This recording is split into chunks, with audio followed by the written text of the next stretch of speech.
काले खान भी सड़ता पा सुरताब हो गया था। रेड़ा ठेला बंद। हम वक्त कोठरी में पड़ा सड़ता रहता या जी भर आता तो सफ़ेदा बाई के सामान की झाड़ बूंझ करके अपना जी परचा लिया। उसके कपड़े लत्ते संदूक से निकाल कर देखता रहता। पशवाजें, जूते, 2-4 जोड़ियाँ पुराने घुंघरुओं की थी।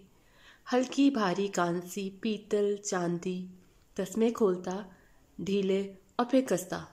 सुच्चे तिल्ले के परांदे, दुपट्टों के भारी पल्लू, कामदारी चादरें, ज़ेर जामे, कीमती घाघरे, बाजूबंदे, शमीज़ें, बनारसी कमीज़ें, कुर्ते, कश्मीरी दोशाले, क्या कुछ ना था।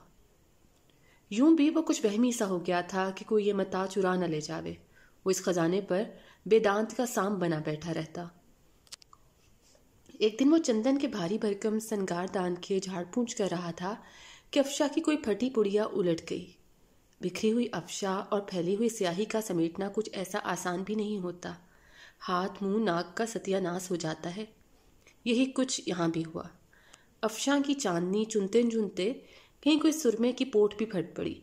फिर क्या था कि अंधेरी रात में सितारे से चमकने लगे। हड़बड़ा कर सीधा उल्टा हाथ पड़ा तो सिंदूर की डब्बियाँ भी उलट गई। गाजे का डब्बा जो पहले पिचका पड़ा था, हाथ छूते ही आपगीने की मानंद फूट पड़ा। अफशा और सुरमे के साथ जब गुलाबी गाजी का गुबार उड़कर शामिल हुआ तो अजब सी रंगों की कहकशा सी उजल गई। झाड़ पूंछ में हाथ, मुंह, एक माथा सब चिटक चांके हो गए। मिला जुला गुबार उड़ा तो खांसो और आहंचो आ पड़े। सब कुछ वहीं उलट पुलट कर वो बाहर सहन में निकल आया। हाथ, मुंह, सर धो चिपक कर यहीं बाहर मुंडेर पर बैठा सोचने लगा, मत मारी गई थी मेरी। श्रृंगारदान क्या खोल बैठा कि भीड़ों के छत्ते को छेड़ लिया। गुबार की धौंस जब छूटी तब अंदर आया। पुरानी धोती की थक्कल से सब चूना सुरमा साफ करके श्रृंगारदान को खाली कर दिया। उलट पुलट करते हुए अचानक इसे श्रृंगारदान के नीचे पेंदे में एक खटका सा दिखाई दिया। जरा दबाया तो वो अलहदा हो गया। हैरानी के साथ चंद 7 लम्हों के बाद हल्के से वो झुक के देखा। अंदर मोम जामे के लिफाफे में कुछ कागजात लिपटे हुए दिखाई दिए। हल्के से झटके से वो लिफाफा खट उसकी झोली में आ गिरा। ऊपर लिपटा हुआ काला धागा था, कुछ पुराने से खतूत और उनके दरमियान एक गहरी खाकस्तरी सी तस्वीर जिसके नकूश भुजे भुजे से थे।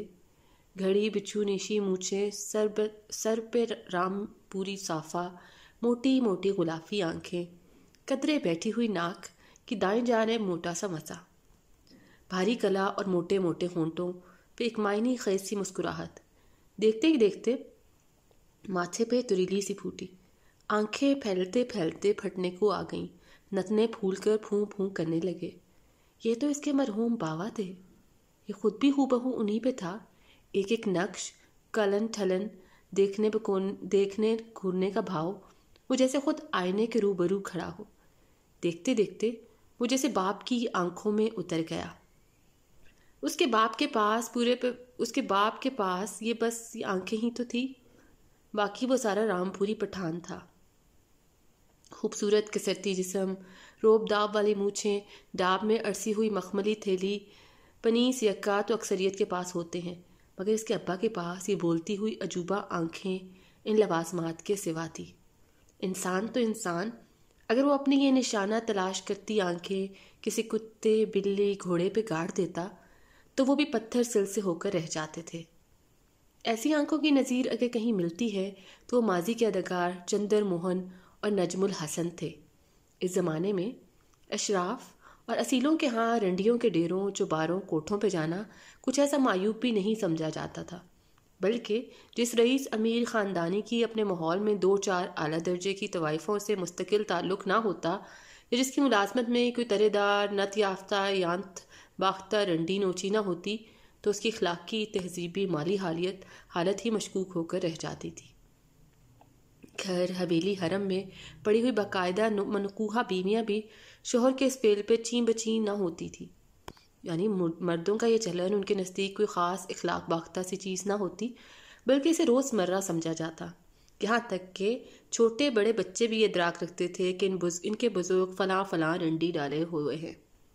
उन्हें यहाँ तक खबर होती कि मौसूफ आज किसके कोठे पे कैलोला फरमा रहे हैं। ایسا بھی تھا کہ ادھیڑ عمرہ باپ اور جوان بیٹا ایک ہی کوٹھے پر موجود ہوتے، یا پھر ابا نے بڑی والی رکھی ہوئی ہے اور بیٹے نے اس کی بیٹی بٹھائی ہوئی ہے۔ بات کھلنے پہ بھی کوئی ہنگامہ، کوئی قیامت نہیں ٹوٹتی تھی۔ آنے جانے کے اوقات تبدیل ہو جاتے تھے۔ اگر اتفاقاً کہیں آمنا سامنا ہو بھی جاتا تو سر سے 2 پلی ٹوپی اتار منہ پہ ڈال کر طرح دے دی جاتی، اس پہ کہیں آگ یا قتل کی نوبت نہ آتی تھی۔ ایسے وقتوں کے ایسے لوگوں میں کالے خان کے ابا بھی شامل تھے۔ خاندانی کاروباری معزز آدمی تھے، جسم جوانی میں پورے ذوق و شوق بھی اعلیٰ، روپے پیسے میں بھی بخیل نہیں تھے، اور پھر کاروباری سلسلے میں قریب و دور کا آنا جانا بھی لگا رہتا تھا۔ جسم میں خون، کھیسے میں پیسہ، مزاج میں رنگینی اور طبیعت رسالو تو نقد و نظر کے کوچے میں بڑی آسانی سے رسائی ہو جاتی ہے۔ حبچت کی کونپڑیں، کلیاں، شگوفے پھول تو اندر باہر کے حالات و معاملات کی آپس میں ہم آہنگی سے پیدا ہونے والے موسم کے مرہون منت ہوتے ہیں۔ بسنتیوں کی بستی۔ ایسے ہی سنہری دنوں کی ایک سرمئی سی شام، کالے خان کا باپ ایک کوٹھے کی سیڑھیوں پر چڑھ گیا تھا۔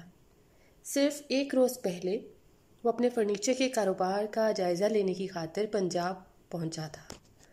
خیال تو یہی تھا کہ وہ یہاں مقیم اپنے ایک رشتہ دار کے ہاں قیام کرے گا، مگر یہاں اترتے ہی اس نے اپنا ارادہ بدل دیا تھا۔ اب وہ کسی مناسب، محفوظ اور آرام دہ ہوٹل کی تلاش میں شہر میں گھوم رہا تھا۔ یکے والا اسے ایک چھوٹے صاف ستھرے سے ہوٹل پہ لے گیا۔ بڑے اعتماد سے کہنے لگا، بڑے صاحب، اس ہوٹل سے بہتر پورے شہر میں کوئی اور جگہ نہیں۔ پھر وہ اس کی خوبیاں گنوانے لگا۔ اسٹیشن اور گاڑیوں کا اڈا نزدیک، سارے اہم بازار بغل کے نیچے، بائسکوپ و سامنے بڑے ڈاک خانے کے پاس، جامعہ مسجد دائیں جانب، کمپنی باغ کے سامنے، ہسپتال، بینک اور پولیس تھانہ بھی نزدیک۔ وہ شاید ابھی نہ رکتا اگر یہ اسے ہاتھ کے اشارے سے روک نہ دیتا۔ یکے والا زبان پہ بریک لگاتے لگاتے بھی یہ بتا گیا کہ اس بازار سے بائیں جانب والی پوری بستی چمپا رنگتیں، بانکی چنوتیں، تیکھی ادائیں، چھن چھناچھن، گلوں میں سرتیاں، نگاہوں میں شیشے اور شیشوں میں مستیوں والی یعنی پری ہستیوں کا مسکن ہے۔ کمبخت، پکا چرب زبان یکے والا پورے علاقے شہر کا جغرافیہ بیان کر گیا تھا۔ سوچنے لگا، جس شہر کے معمولی یکے والے ایسے گنی اور شاہد باز ہیں، وہاں کے مکینوں کا کیا عالم ہوگا، اور وہ اسی ہوٹل میں اتر لیا۔ 1-1.5 دن تو اپنے کاروباری مسئلے میں جٹا رہا، لیکن توقع کے برعکس وہ جلد ہی فارغ ہو گیا تھا۔ اب اسے یہاں کے بازاروں میں کچھ مطلب کی خرید و فروخت اور آوارہ گردی کی غرض سے نکلنا پڑا۔ یہاں کے شالے دو شالے، اونی، سوتی اور ریشمی چادریں، ململ، گاڑا، وائل، گھمٹی، چمڑے کی معلومات میں سے اس گھر کی 4 دیواری کے اندر پہننے والی سبک سی پیزار وغیرہ بہت پسند آئی۔ آئندہ دنوں میں اس نے خاصا مطلب کا سامان خرید کر رامپور کے لیے بک کروا دیا۔ جب چاروں کھونٹ ظرافت نظر پڑی تو اس نے پہر بھر خوب ڈٹ کر آرام کیا۔ پھر سر شام بند سور کر یکے والے کی بتائی ہوئی بائیں جانب والی بسنتی بستی کی جانب رخ کیا۔ دنیا بھر میں کہیں بھی چلے جائیں، ایسے بسنتی بازار ایک سے ہی ہوتے ہیں۔ وہ رستے، گلیاں، سیڑھیاں، چوبارے، لوگ باغ، دکاندار، لچے، لوفر، لفنگے، شہدے، بھونڈے، پھلیرے، عطر فروش، بس اگر ان کے مابین کچھ فرق و توافق دکھائی دے تو وہ لباس اور آگے پیچھے کی اوقات و سطح یا ان نیچے اوپر کے مقام و سطحیت کا ہوتا ہے۔ ان روشن و تاریک بازاروں کے دکاندار بڑے گہری نظر اور گن گیان والے ہوتے ہیں۔ بظاہر وہ اپنے کام دھندوں میں جتے ہوئے دکھائی دیتے ہیں، مگر بازار، گلی کوچے میں آنے جانے والوں پہ ان کی پوری نگاہ ہوتی ہے۔ کون مقامی ہے یا کون نووارد، اجنبی سفلہ ہے یا اصل، ٹٹ پونجیا ہے یا لاکھ کٹلٹیا، جیب تراش ہے یا اٹھائی گیرا، مٹھاس چکھنے والا یا کن رسیا، ہوسی، ہرسی یا محض تاڑو، کہیں نیا پھنسا ہے یا پرانی چوٹ والا ہے، لوفر، قاتل، بھگوڑا، خفیہ والا، پولیس ملازم، غرض یہ کہ وہ ایک ایک کے جانو پہچانو ہوتے ہیں۔ خاص طور پہ پنواڑی، بتیرے، दारूदम, मत्तक, अफ्यून के ठेकेदार, नाबनाई, मिठाई फरोश, आराइश गेसू, गरम हमाम वाले तो उड़ते पंछी के पर गिन लेते हैं और तह दरिया नहिंगों की नज़र पहचान लेते हैं। वो गोल चौक से पहले एक सजी सजाई पिनवाड़ी की दुकान के सामने यक्के से उतर गया था। इन वक्तों में ऐसे बाज़ारों, पुरहजूम चौकों, बायोस्कोपों के इर्द गिर्द, सैरगाहों, लारी बस के अड्डों, रेलवे स्टेशनों पर पान, सिगरेट, सोडे वाटर की दुकानें दुल्हनों की मानंद सजी धजी होती थी। उस ज़माने की खूबसूरत मशहूर गाने वालियों, एक्ट्रेसों की फूलों से सजी हुई तस्वीरें, मारूफ बांकों, पहलवानों और पुराने नामवर बादशाहों, फातहों के फ़ोटो पोस्टर बड़े एहतमाम से आवेज़ा होते थे। हर दुकान पर बेहतमामो हैसियत तवे वाले ग्रामोफोन का होना ज़रूरी होता था। ये ख़ास कारिंदा सिर्फ कोक भरने, सुइयाँ तब्दील करने और फरमाइश पर रिकॉर्ड बजाने के लिए मखसूस होता। किसी दुकान पे पंडित परान नाथ धर पद गा रहे हैं तो कहीं बड़े गुलाम अली खान ने दादरा छेड़ रखा है। कोई ठैया सिर्फ रोशन आरा बेगम के सुरबहार से रोशन है तो कोई ठेका अख्तर बाई फैज़ आबादी की गज़लों के दम से लो दे रहा है। इधर मलका पुखराज गोजरी में पहाड़ी टप्पे अलाप रही हैं तो उधर सामने उस्ताद अहमद खान थरकुआ ने हलमपत में लैप गाड़ी हुई है। तमाशाइयों कनरसियों के ठट लगे होते। सुर सम पर सरबल हो रहे हैं, कहीं ताल ताप पर पाँव ठेका दे रहे हैं। मुंह में लखनऊ का ख़ास नवाबी ज़ाफ़रानी जर्दा, हैदराबादी शाही कवाम और सांची के पान की गलोरी। पान का पत्ता ऐसा करारा खस्ता कि हाथ से छोड़ो तो ज़मीन पे पड़ते ही हया और नज़ाकत से टुकड़े टुकड़े हो जाए। हर दुकान इस तरह से गुन चर्चा की महफिल होती। एक से एक जानो, कनरसिया, संगीत वदयालू, मौसीकार, साज गान, गुनी सुगनी यहाँ पर मौजूद रहते। इनमें अक्सर बेशतर रंडियों गाने वालियों के साजंदे उस्ताद होते। कहीं ताल पे बहस हो रही है, हाथ पे हाथ मारकर मुंह से तातरे निकाल कर बताया जा रहे हैं। 3 ताल और 1 ताला, ये झमराओ और ये नवाड़ा, तलवाड़ा, पेरोपक, नाइक, गोपाल और सदा रंग नेमत अली खान की बंदिशों पे बात हो रही है। अब्दुल करीम खान और पंडित ओमकार नाथ के फ़न का मुआजना हो रहा है। रसूलन बाई और अनायत बाई देरू वाले के दरमियान की बारीकियां बयान हो रही हैं। मौसीकी के घरानों पे बात चल रही है। कोई जयपुर घराने की जय जय कर रहा है तो कोई ग्वालियर घराने की गुन गा रहा है। शाम 84 के शान बयान हो रहे हैं तो कोई अंदौड़ और पटियाला घराने के अंदाज बता रहा है। मौसीकी के ठाटों पे गुफ्तगू भर जाती है तो कंठिया पर आकर रुकती है। फिर कोई रामकली रागनी पे उंगली धरता है, वहाँ से जोही मारवा से हमसा अदवानी तक साथ होता है। ऐसा सिलसिला उस वक्त तक चलता रहता जब तक बाजार खुला है। दुकान, जुबान और ग्रामोफोन तीनों चल रहे हैं। ऐसी ही एक दुकान के सामने जब वो यक्के से उतरा तो घाक दुकानदार ने वहीं से ताड़ लिया। पखीरू कहीं बाहर से आया है, जिस्म में ताज़ा खून, खोपड़ी में मगज़ और खीसे में ज़र भी है। बंदा अड़ियल है, तबीयत का कदरे सड़ियल, लेकिन हुस्न परस्त और आशिक मिजाज है। मनमानी करने का आदी, साहिब अहलो अयाल है।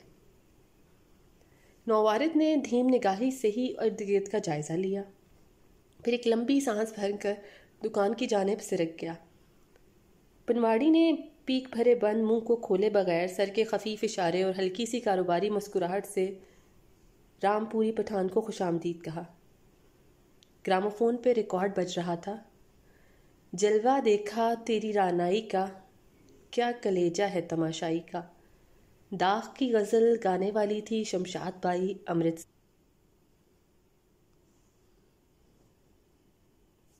मोतिया और चंबेली के हार, गजरे, जोड़े आवेज़े, गहने अभी नीम सूंदे पल्लू तले महकी महकी डिबिया लेटे पड़े थे। कुछ ही समय पहले सौरगी ने पानी के मुसलसल छींटों से दिन भर की प्यासी ज़मीन के दिल की भड़ास निकाली थी। कसबियाँ, कंचियाँ, तवाइफें अभी अभी अपने तोतों में नाव और गुलदमों से चोंचले हटाकर हार पट्टी पे बैठी थीं। बूढ़े उस्ताद हुक्का कस रहे थे तो शागिर्द पेशा तबलों के तस्मे कसने में मसरूफ़ थे। चांदनियाँ, तकिए, तोशकें, पेचवान, उगालदान, पानदान, मैकशी के आलातो ज़रूफ़, कज़क की तश्तरियाँ, لوٹے کٹورے، دسترخوان، چلمچیاں، دستمال وغیرہ اپنے اپنے مقام پر جمع چمکا کر خانہ زاد بھی ابھی ابھی فارغ ہوئی تھی۔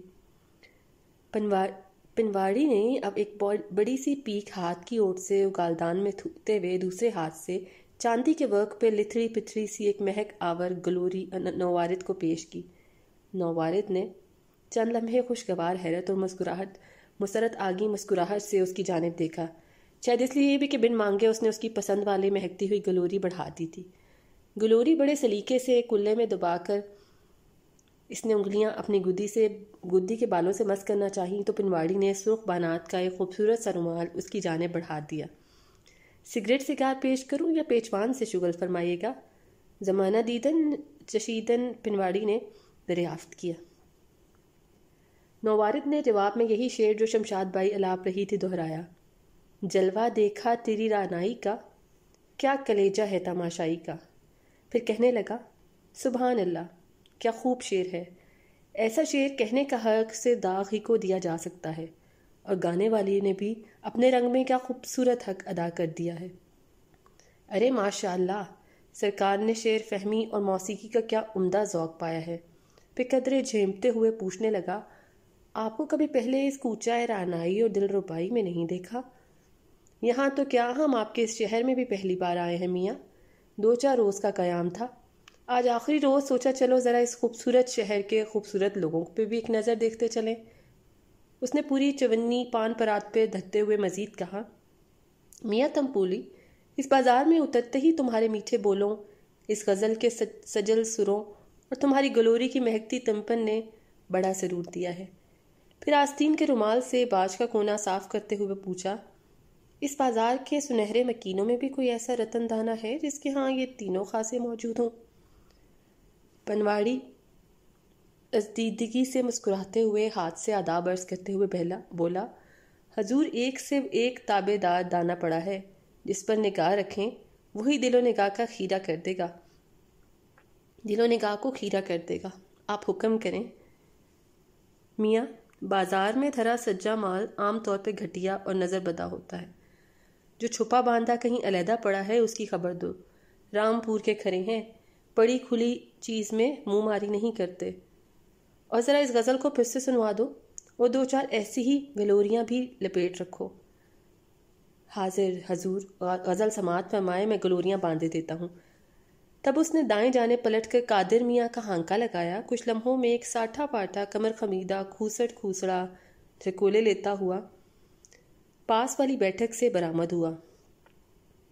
بے بیڑ کے منہ سے منحنی سی آواز میں وہ مشکل آداب عرض کہتا ہوا سر نہوڑ پاس کھڑا ہو گیا، اور یقیناً وہ اونچا بھی سنتا ہوگا کہ پنواڑی جھک کر اس کے کان کے قریب ہو کر ذرا بلند آواز کہنے لگا، خان صاحب خاص مہمان قدردان ہیں، انہیں بڑی توقیر سے گلابی جان کے ڈیرے پہ پہنچاؤ۔ پھر پان کی ایک کترن پہ چونا اور چھالیاں چورا چپکایا اور اس کے منہ میں ڈالتے ہوئے تاکید کرنے لگا، رام میں کوئی گڑبڑ نہ ہونے پائے، سیدھے وہیں لے جائیو، جب تلک خان صاحب وہاں قیام کریں تو وہیں جوتے میں پڑے رہیو، اگر حضور کا چت وہاں نہ لگے تو درشن پیاسی آگرے والی کے ہاں لے پہنچائیو۔ وہ پینڈولم کی مانند سر ہلاتا ہوا پیچھے پیچھے اور یہ بڑے تناؤ میں ساتھ ساتھ آگے آگے 2-1 گلیاں 3-4 موڑ اور ایک چوک گزر لینے کے بعد جب مطلوبہ مکان پر پہنچے تو شام لچ چکی اور شب اپنی جبی پر گوپسلا کاٹ چکی تھی۔ خاکستری اور جامنی رنگوں کی بھرمار تھی۔ ماحول میں ایک عجیب سی اداسی کھلی ہوئی، جیسے ابھی ابھی نوحہ گرا اپنی اپنی سرفیوں میں راگ سونی کی سلگتی ہوئی سریں چھیڑے ادھر سے ہو گزرے ہوں، قدرے بوجھل اور شکن آلودہ، یا شاید شام اور شب کے ملن پر کچھ گھڑیاں پل ایسے بھی دراتے ہیں کہ اہل جنوں کے کلیجے سلگ اٹھتے ہیں اور ہر سو ان کے دھوئیں کی دھانسی پھیل جاتی ہے۔